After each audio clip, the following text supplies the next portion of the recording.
Existe um som específico que marca o início do verdadeiro caos urbano. Não é uma sirene de alerta, não é uma explosão e não é um grito. É o som seco, sibilante e engasgado de ar saindo por uma torneira quando você a abre e nem uma gota de água cai. Para a maioria das pessoas, esse barulho é o gatilho imediato para o pânico. Em questão de segundos, a mente é inundada por cenários catastróficos. As prateleiras de água do mercado vazias, a sede das crianças, a impossibilidade de cozinhar ou dar descarga. Nós fomos condicionados a acreditar que a água é algo que vem de fora, fornecida magicamente por uma companhia estatal através de canos subterrâneos. Quando esse fluxo externo para, acreditamos que estamos condenados. Mas e se eu te dissesse que esse pânico é, na verdade, falta de conhecimento técnico? E se eu te provasse que neste exato segundo, enquanto você olha desesperado para uma torneira seca, você está literalmente cercado por mais de 200 litros de água potável escondidos dentro das suas próprias paredes, no teto e até dentro dos seus móveis? A sua casa não é apenas um abrigo de tijolos, ela é um reservatório passivo, uma bateria de água que armazena recursos sem que você perceba. O problema é que ninguém nunca te ensinou a acessar esses depósitos. Hoje, nós não vamos falar sobre estocagem ou compra de garrafas, nós vamos falar sobre garimpo urbano, dentro do seu próprio lar. Eu vou te entregar um mapa do tesouro para encontrar, extrair e purificar a água que já é sua, transformando a sua casa de uma armadilha seca em um oásis de sobrevivência. Antes de pegarmos as ferramentas, precisamos alinhar o relógio biológico. No mundo da sobrevivência, nós nos guiamos pela inegociável regra dos 3. Você pode sobreviver 3 minutos sem ar, 3 semanas sem comida, mas apenas 3 dias sem água. E, sendo realista, no final do segundo dia de desidratação, você já será um zumbi funcional. Incapaz de tomar decisões lógicas, com dores de cabeça lancinantes e fraqueza muscular severa. A água não é apenas um conforto, é o combustível que mantém seu cérebro funcionando. Por isso, a prioridade zero em qualquer crise é a hidratação. Mas quero deixar algo bem claro. Este vídeo não é um sermão sobre por que você deveria ter estocado garrafas antes. Se você está assistindo a isso, talvez o tempo de preparação já tenha passado. Agora, estamos no modo de reação. A chave aqui é mudar sua mentalidade de consumidor para sobrevivente. O consumidor senta e espera a prefeitura consertar o cano. O sobrevivente entende que a infraestrutura da casa, os tubos, os tanques, os eletrodomésticos, não são apenas objetos, mas recipientes. Você precisa olhar para a sua casa como uma máquina que retém líquido. E a maior reserva de todas, aquela que pode sustentar sua família por semanas, está escondida agora mesmo em um canto escuro da sua área de serviço ou sótão, silenciosa e cheia. Vamos começar pela maior reserva individual que você pode encontrar numa residência moderna, o boiler ou aquecedor de acumulação. Se você mora em uma casa com aquecimento solar ou possui um daqueles cilindros elétricos grandes para esquentar a água do banho, parabéns! Você está sentado em cima de uma mina de ouro, que pode conter entre 50 a 400 litros de água potável, limpa e pressurizada.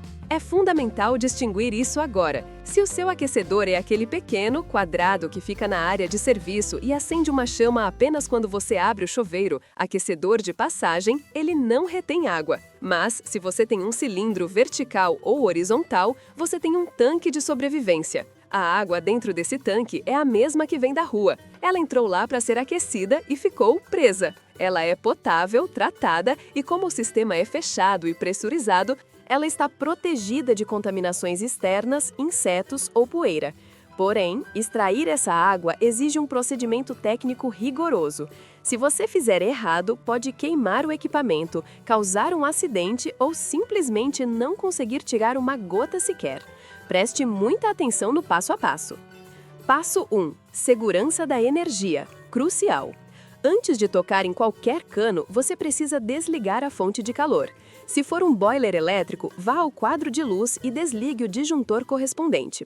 Se você drenar a água com ele ligado, a resistência elétrica vai esquentar no seco e queimar instantaneamente, ou pior, pode causar um incêndio. Se for a gás, feche o registro do gás e apague a chama piloto. Não pule esta etapa. Passo 2. Isolamento do sistema. Localize o cano que alimenta o boiler com água fria. Geralmente tem um registro azul ou está na parte de baixo/lateral. Feche esse registro. Isso impede que a água do tanque tente voltar para a rua ou que água suja entre. Agora o tanque é seu. Isolado do mundo. Passo 3. Quebrando o vácuo. Física. Aqui é onde a maioria das pessoas falha. Elas vão até a torneirinha de dreno na base do boiler, abrem e sai apenas um fio de água e para. Por quê? Vácuo. Imagine colocar o dedo na ponta de um canudo cheio de líquido e virá-lo de cabeça para baixo. O líquido não cai. Para a água sair, o ar tem que entrar. Vá até a torneira de água quente mais próxima, pode ser a da pia do banheiro ou da cozinha, e abra-a totalmente. Como a água da rua está cortada, não vai sair nada, mas você vai ouvir o ar entrando. Glu, glu. Você acabou de abrir a entrada de ar. Passo 4. A extração. Agora, volte ao boiler. Na parte inferior do tanque existe uma válvula de dreno. Parece uma torneira de jardim ou um registro com rosca. Coloque um balde embaixo ou conecte uma mangueira de jardim nela. Abra devagar. A água vai jorrar com força, empurrada pela gravidade e pelo ar que entra pela torneira que você abriu na pia. Lembre-se, essa água pode estar muito quente. Tenha cuidado, deixe esfriar antes de armazenar em garrafas PET ou baldes. Com um boiler médio de 200 litros, uma família de 4 pessoas tem água para beber e cozinhar por quase um mês se racionar bem. Mas nem todo mundo tem um sistema de aquecimento central. Se esse não é o seu caso, não se preocupe. A próxima fonte está presente em praticamente todas as casas. É fácil de acessar, mas exige que você vença um preconceito psicológico importante. Agora vamos caminhar até o banheiro para acessar uma fonte que exige que você vença uma barreira psicológica: o nojo. Em uma situação de sobrevivência, o nojo é um luxo que você não pode ter. A ignorância sobre como sua casa funciona pode te deixar com sede enquanto você tem litros de água potável a meio metro de distância. Estão falando da caixa acoplada do vaso sanitário. É crucial fazermos uma distinção técnica imediata. Eu não estou falando da bacia sanitária, onde os dejetos são depositados.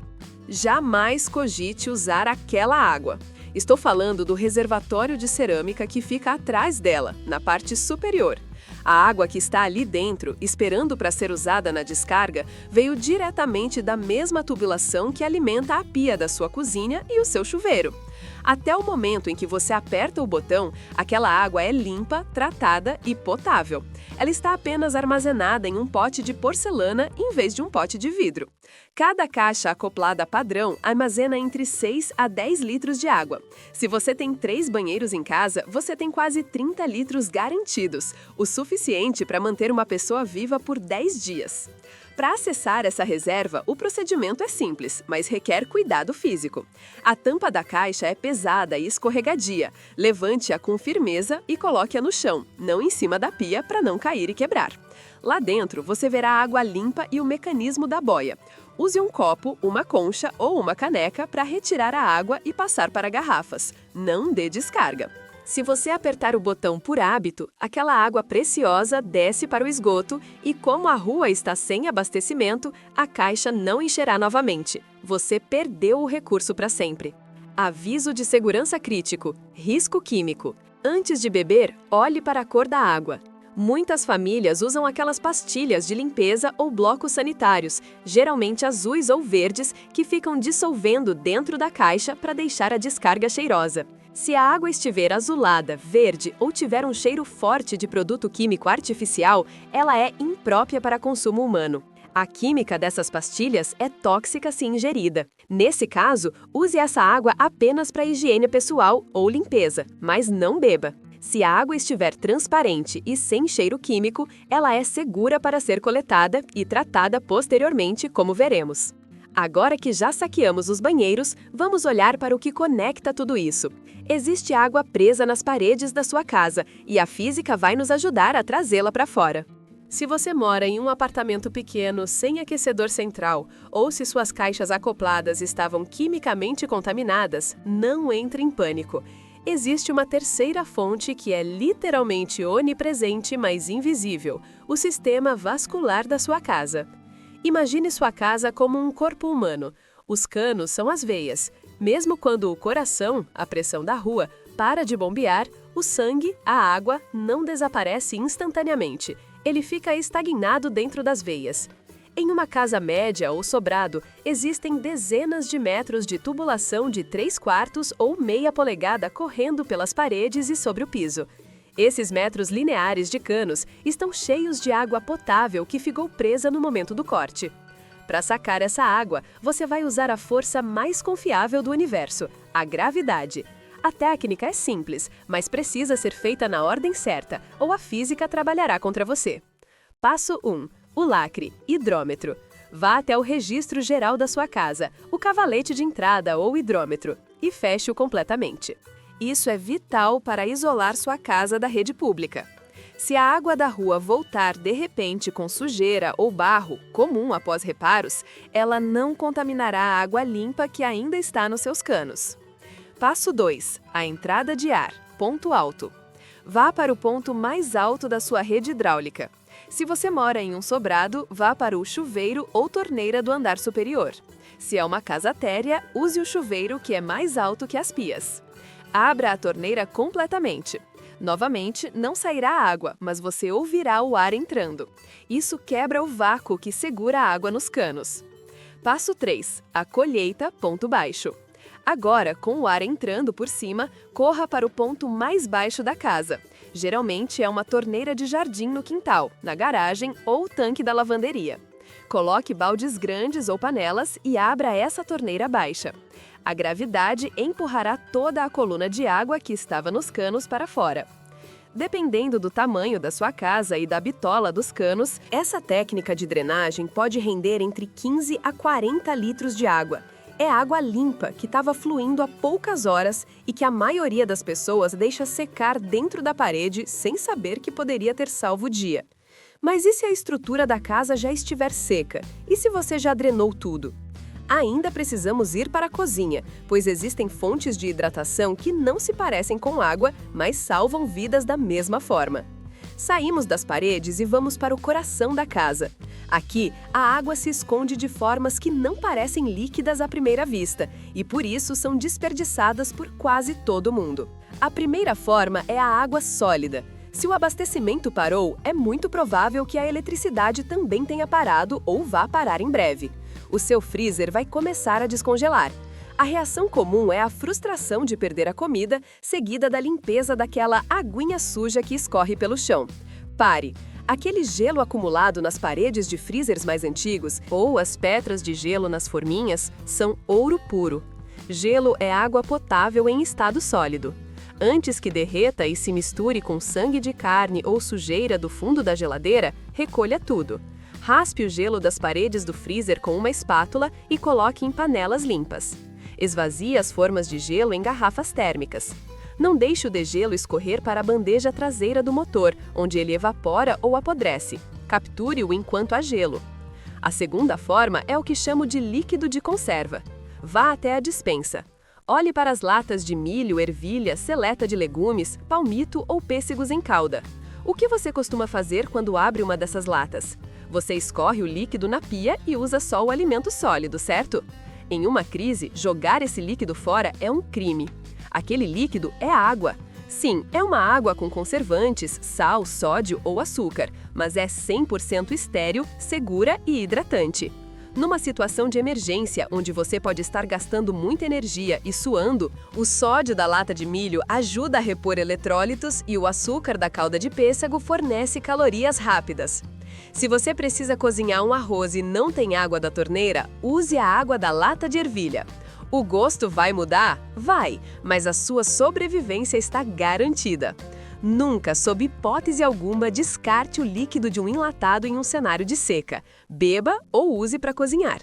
Até agora, exploramos o interior da casa, mas existe um último reservatório localizado acima da sua cabeça que guarda um bônus secreto que a gravidade não consegue entregar sozinha.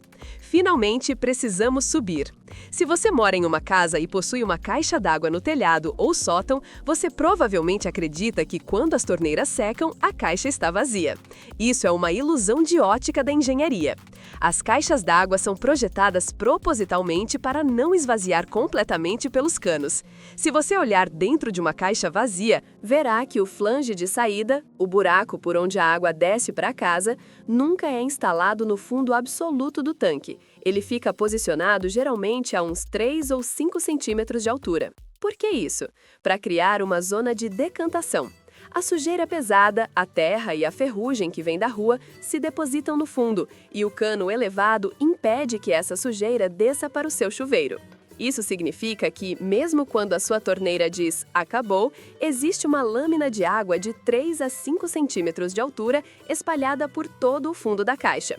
Em uma caixa padrão de 1.000 litros, esse volume morto pode representar de 20 a 50 litros de água que ficaram para trás. Para resgatar esse tesouro, você vai precisar de acesso físico à caixa.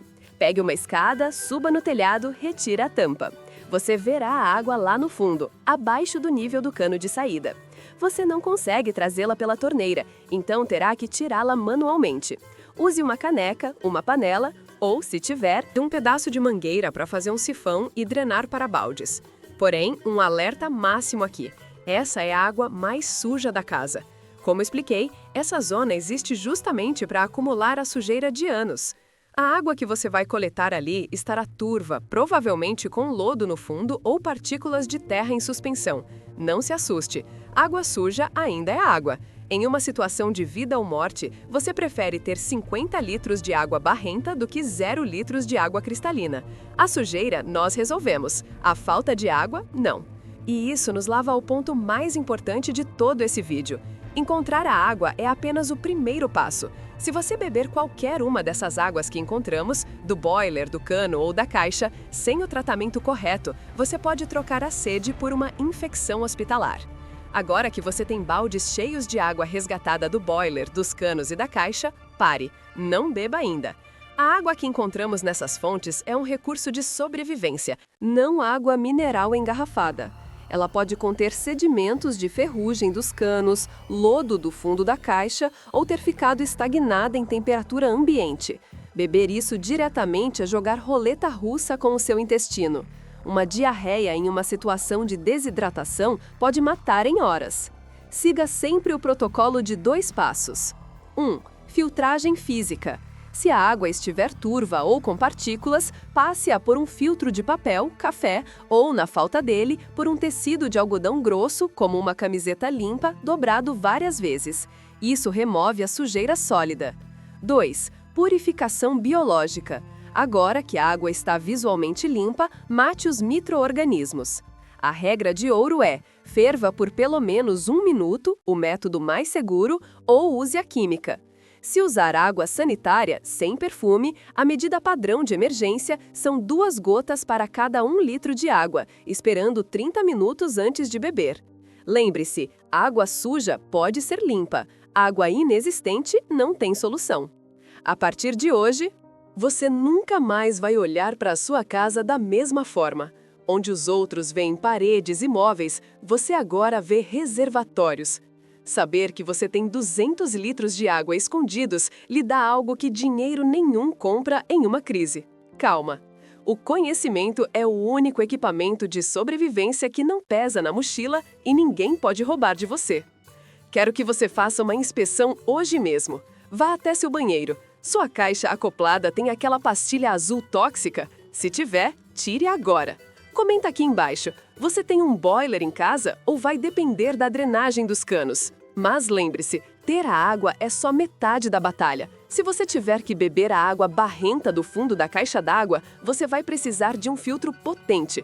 Clique neste vídeo aqui do lado, onde eu ensino a fazer um filtro de carvão caseiro com garrafa PET, que salva vidas. Te vejo lá!